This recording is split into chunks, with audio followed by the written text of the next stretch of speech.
Hello, hello, who's out there trying to get pregnant? Raise your hand. Not me, definitely not me. But I want to help you get pregnant, especially since there's so much confusion out there about what works and what doesn't work.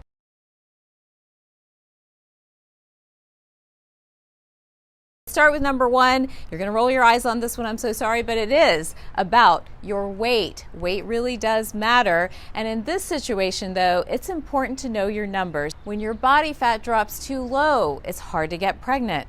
When it gets too high, it's hard to get pregnant. We know we want your BMI to be between 19 and 24. What's BMI? So BMI is taking your weight against your height, putting it into this master equation, and then understanding where you fall. So 19 to 24 is ideal.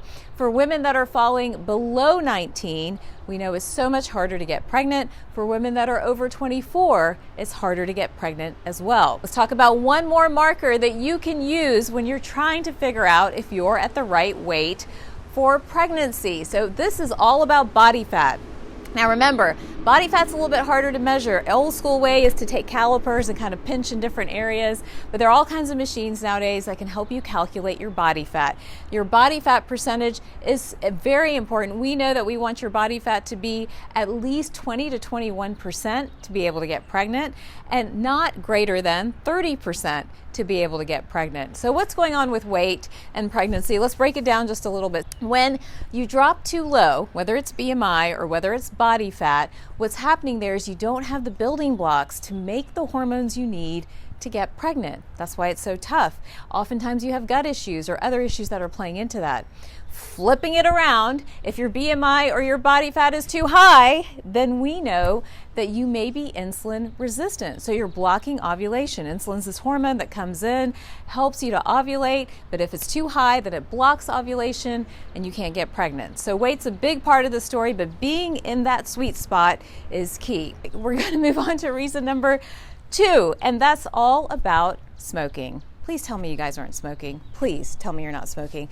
Smoking has so many impacts on fertility. But what's happening is that when we smoke, we basically shut these blood vessels down. That's the first thing that happens. Blood vessels to down there, blood vessels all over the place to your lungs, and the body is struggling to heal at an appropriate manner and to regenerate. What else is happening when you're smoking? Well, you're producing a lot of free radicals, and those free radicals damage your DNA and decrease a very important antioxidant called glutathione. So when glutathione goes down, blood flow is cut off. What happens?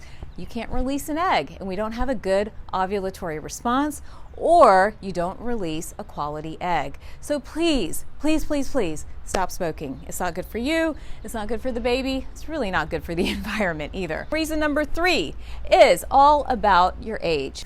Got to share a personal story here. All throughout my pregnancies, I had those 3 letters on all my charts, AMA. Who knows what AMA stands for? It's not against medical advice, it's advanced maternal age. I walked through both pregnancies being over the age of 35. Now, what does that mean for you?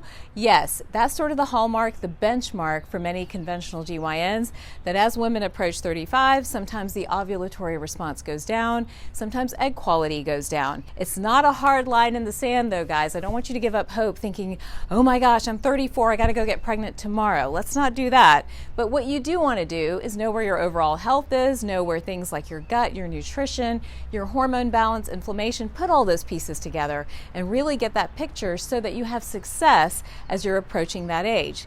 Now, as we get to 40, it gets a little bit more challenging. And over 42 or 43, that's when it gets a whole lot harder. I did see where they're trying to stop the women's biological clock from petering out. There's all the science and stuff working on that. So maybe we'll be like the guys and be able to have a child someday when we're 70 or 80 years old, but we're not holding our breath. Let's talk about another factor.